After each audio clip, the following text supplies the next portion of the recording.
chirurgie rayée, on a besoin de stimulateur cortical sur la table. Oui. Besoin de seau glacé, on va l'avoir. Oui. OK. Il y a Dieu, il y a mon père et il y a d'autres Dieu, là. Non, je le dis très consciemment.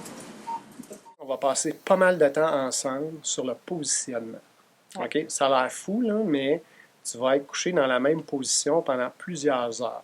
C'est une opération qui va durer entre 3 à 6 heures. Puis pourquoi 3 à 6 heures? Bien, parce que la vérité, c'est qu'on sait quand on commence, on ne sait pas quand on finit. Ce qui est important, c'est que ça se passe bien. On ouvre la peau, on arrive à l'os, puis là, on perce les trous dans l'os.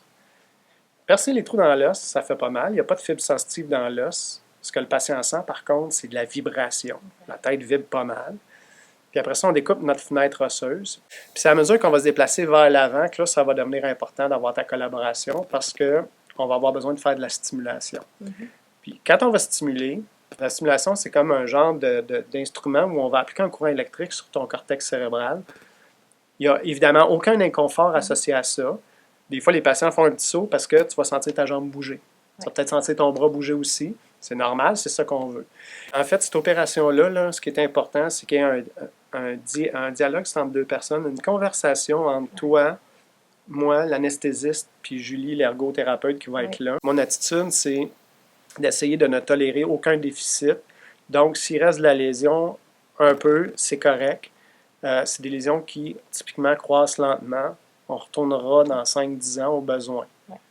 Mais le but, c'est que tu sortes de ça intact.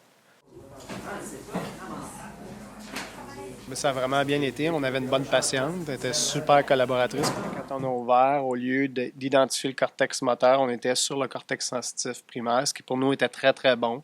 Ça nous a permis d'enlever en plus de tumeurs que ce qu'on avait planifié initialement. Je pense qu'on est vraiment satisfait. Tout le long de la chirurgie, elle n'a pas présenté de déficit ni sensitif ni moteur.